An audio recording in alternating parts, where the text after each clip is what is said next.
6.4, then do I have a direct path upgrade from 6.2 to 6.4?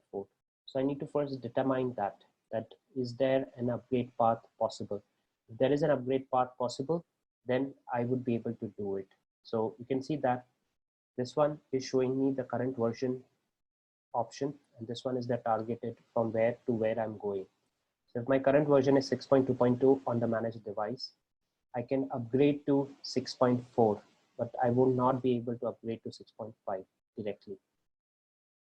Okay, so in order to determine whether direct path is there, you would have to check the release note, and accordingly you would have to make a decision whether I should be doing a direct upgrade or I would be doing a clean installation. Clean installation would require a backup, but chances are that with the direct upgrade, if everything is done properly, then there is no hit to your configuration. The configuration will still retain. Clear? Understood? So you can always come to this upgrade guide document in order to understand whether I have a direct upgrade or an indirect upgrade, which I have to do. So we are going to do a direct upgrade. I have a question for update. When we download the update file for the FTD through the FMC, so we need to manually push the updates to the FTD box, or it will automatically push the updates? You have to manually do it, but if you want, you can create a schedule to do that. Yeah. But yeah, it would require a manual process in order to push the update. Okay. So this Cisco FTD patch, this has been downloaded means in past. So Yeah. how did you push the patch to FTD box? You click on, I've not pushed it, but you click on this install button and you push it.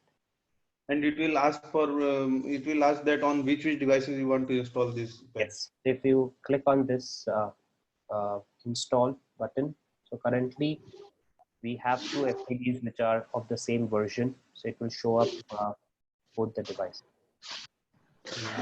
So there is a reboot also required after this updates? Yes. Okay. Okay. Okay. Now let's look at the upgrade. So as I said, we'll do it to 6.4 from 6.2. The other thing is there are a couple of checks which you might want to do before. One is definitely to back up your configuration, even if let's say they say that it would be done, but it's always good to go ahead and make sure that you back it up. The other thing is that if in case you are doing an upgrade of your 4100 and 9300, which are architecturally different than your 5500X series or your 2100, then you also want to check if I require an upgrade of my FXOS. So first I will do an upgrade on my FXOS, and then I will do an upgrade of my FirePower, because compatibility needs to always be checked for a particular FirePower. This version of FXOS will work or not. So these things you might have to take into consideration. But because we are not using any 4100 or 9300, we don't have to worry about that. Okay, but yeah, it also tells you based on the appliance, how do you want to do an upgrade. So 4100, 9300 would always have a different option to do an upgrade, because you need to verify to make sure that you have the right version of FXOS. So it will tell you the version of FXOS which is compatible with the version of upgrade which you're trying to do. Okay, for the high availability part, let's look at the high availability. In case if you have a device in high available mode, then what will happen? So this is a very important point which you need to take into consideration only when it is high available. So it says that the standby device in a high availability upgrade path pair is upgraded first. So if you have active and a standby, begins the upgrade on the standby. Once the upgrade is successful on the standby, the device will switch roles, which means that the standby with the new upgrade version will become active, and the old active, which is with the old version, is going to become standby. Then the new standby upgrades. When the upgrade completes, the device role remains switched, which means that it will not switch over automatically. Okay, you would have to go ahead and do it manually.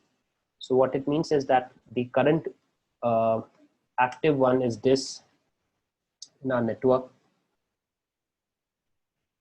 So this is my active device, this is my standby device. So when I will begin the upgrade, it will be this standby device which will be upgraded to 6.3 and it will become active. Then this active will go in the standby and it will begin the upgrade on this standby, which is 6.3. And it will remain standby. It will not change again. You would have to manually do it. Okay, so in case if let's say you want that this device should always remain active, then before you begin the upgrade process, you switch it over. So that once the upgrade process gets completed, you have to retain your device HA placement. Okay, so it will not automatically switch it back to the previous state which was there. So let's see how that is done. So currently we are going to start upgrade on this HA pair. So first the standby will do it and then it will switch over.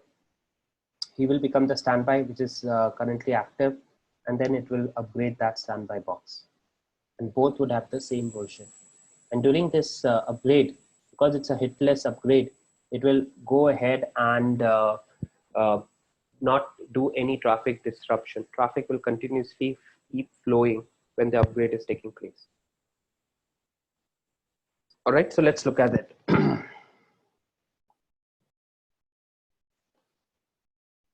So in order to do a major upgrade, you would have to download the file from the Cisco's website.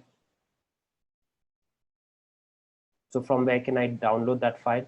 I will have to go to software.cisco.com.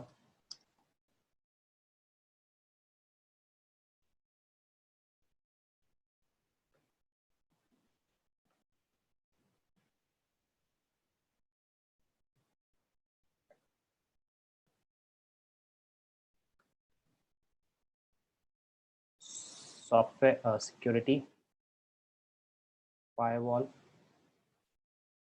next generation firewall. And let's say I'm doing an upgrade on the virtual device. So I'll click on virtual.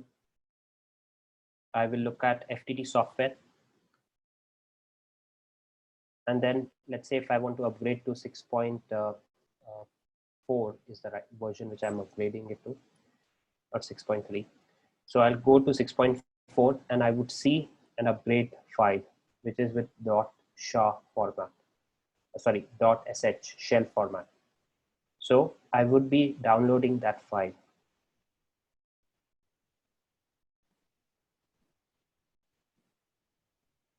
Right, so depending on which version to which version. So if it's already 2.2.2, then this one. If it is anything from 6.1 or 6.2.0, then this one. So depending on which current version you are using, but it will always be in a .sh format. So you will download that, and once you have downloaded that file, you will upload it inside FMC. So I'll click on the upload update button.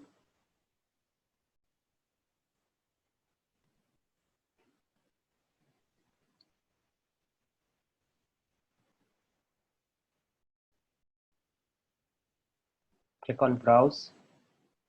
Then I'll choose that file which I want to put it.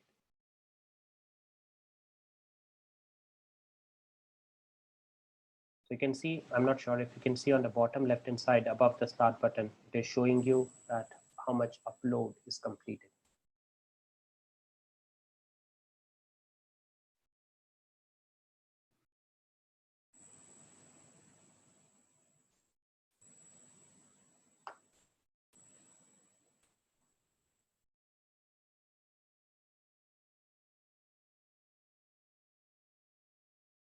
And when the upgrade is taking place, I'm going to keep my telnet session active to just show you that during the upgrade, the traffic will not be dropped. So let me just change the timer of my VTY line so that it does not time out.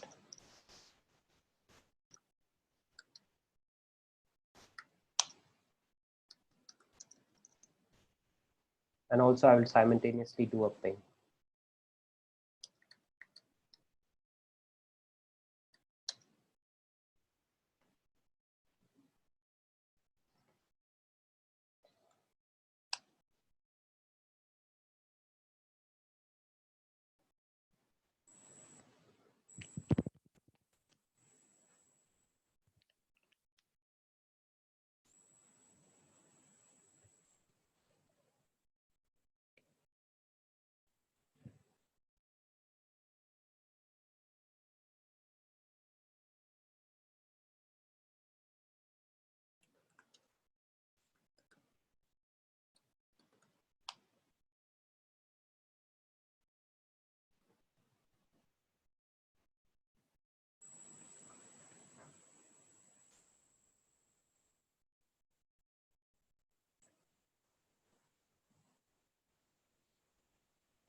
So it takes little time.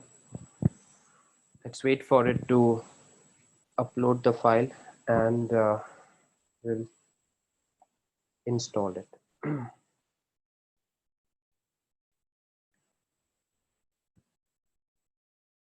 Okay, till the time it's doing this, if you have any questions, you can keep asking. Okay, so my question is, can we export the firewall configuration from the FMC? Because we have a process, we have to arrange a document where we are modifying the whole month changes, firewall related change, and it has to be submit after a month. So is there any process where we can export the firewall configuration, See the FTD config? again, when you're talking about configuration, you're talking about device config or you're talking about the policies. Policy configuration? So policy, you can do that from FMC. Mhm.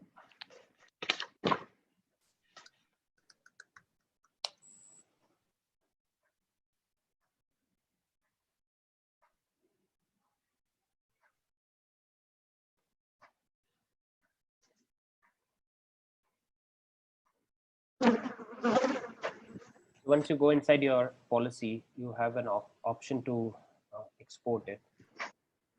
Okay. It is exporting only the policy or interface and route as well. So that's device configuration.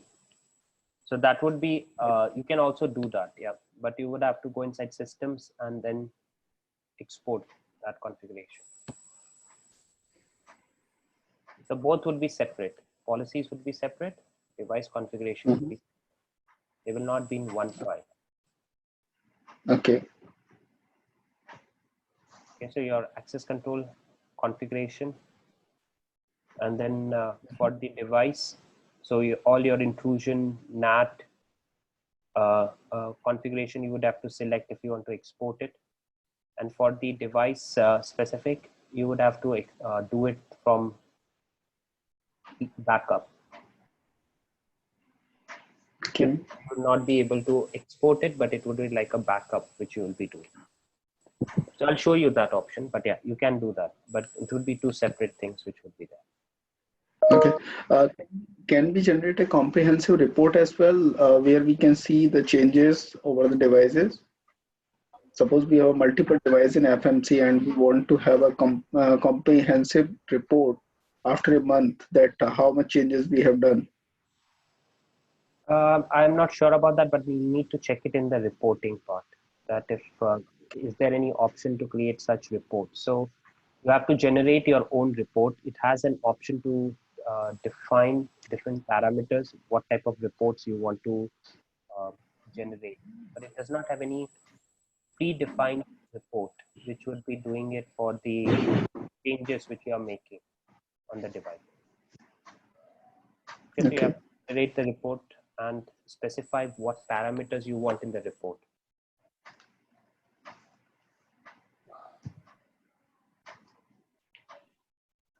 So it should be a one time, right? You can make it as a recurring report also if you want.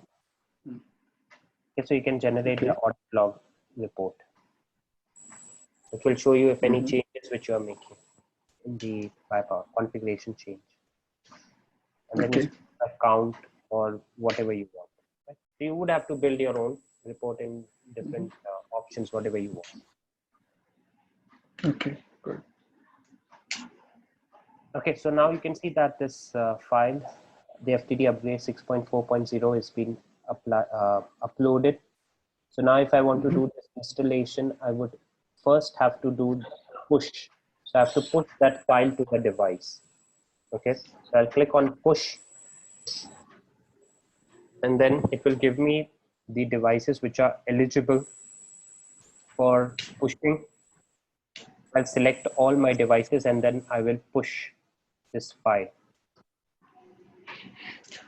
to the device. I'll not begin the installation. I'll simply put this file into the device so that it can then be used for installation.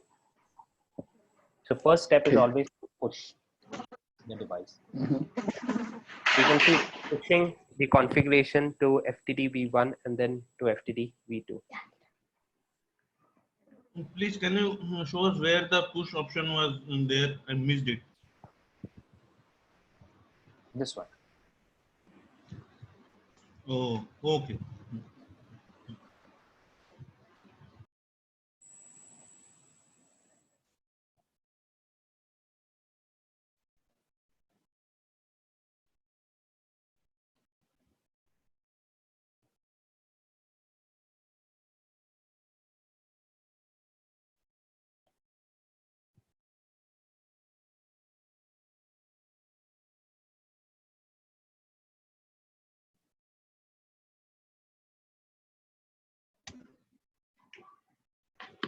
One more question related to logs.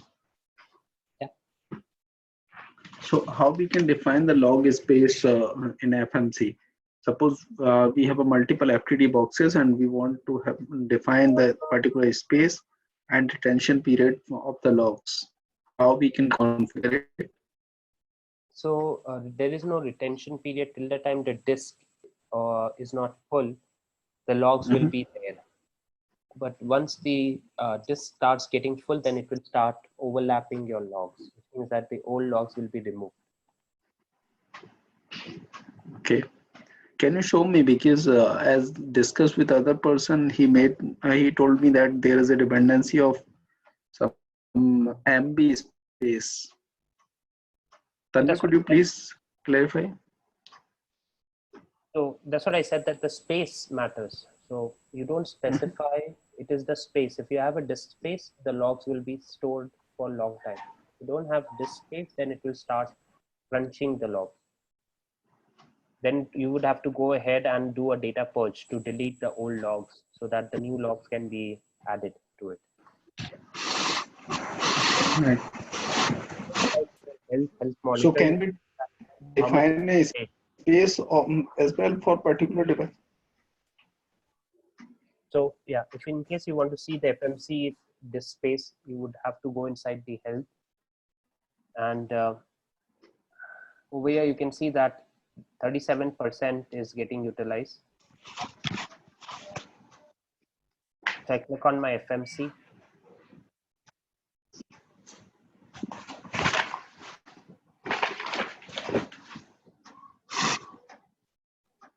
then I would have to go inside my disk usage. Okay, so this is a disk usage which is there. So depending on how much space you have given. So by default in your FMC, if currently the FMC which I'm using has around 300 GB of space which is there. So it is using this into the this one is going to be your log where the logs are stored. Mm-hmm. There is no timer for the which you can change for your retention. It's all about the disk space. Okay.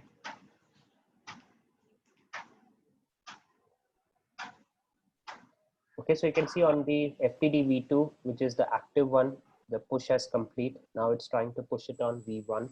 So once it gets pushed on the other one, we can start with the upgrade. Right. So later I will show you which all location inside the disk you can clean up, like the upgrade files and all. By default, it does not get clean. So I can show you the space from where you can clean up those old files so that you get more space in your disk.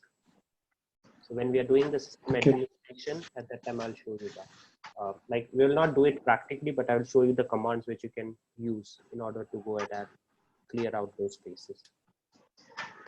One more question related to new iOS when we are trying to update it.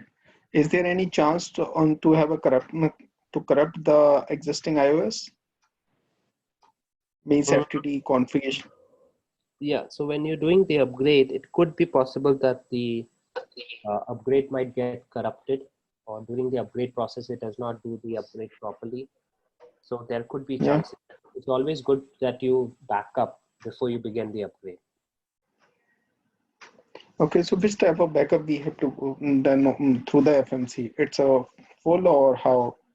Is there different types of backups? No, the whole configuration needs to be backed up from the device. From the device or FMC? From the device. Where are you upgrading? The device you are upgrading. What is the chances of getting corrupt? The device, right? Device, yes. Okay, so now the file is pushed. So what do? Is you go into your system, upgrades,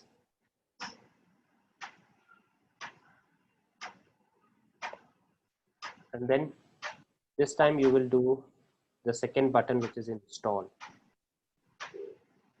Mm-hmm. So now you will install the upgrade.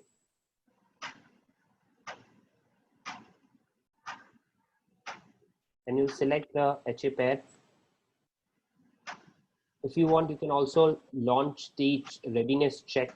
So this is also one step which you can do in order to make sure that this upgrade which you are going to do, is it going to affect my device, or is it going to be properly done?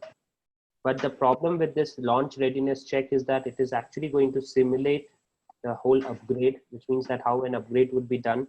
It will just not do the upgrade, but it will simulate the whole upgrade. So from a time perspective, it is going to take double time. So first you will be running the launch readiness check. So it will take 45 minutes to show you whether it will be successful or not.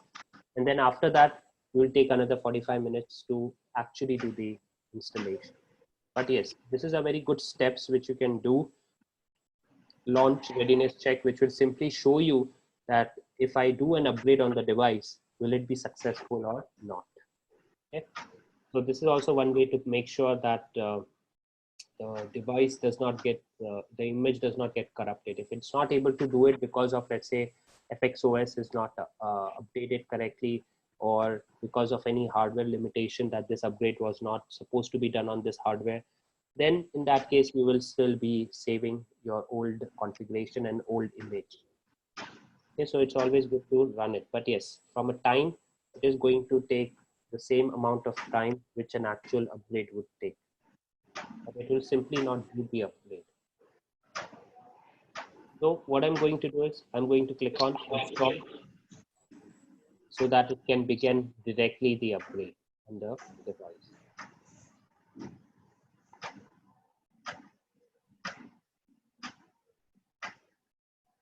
So once I do that, it begins doing the upgrade. So first it will push the upgrade to the standby device, and then it would restart the standby device with the new version, and then it will make him primary, make him active, and then we'll start with the second device. And during this process, it is going to be that the traffic is not interrupted, traffic will continue to keep flowing between the device. Just a minimal chance of drop would be there. Okay. All right, any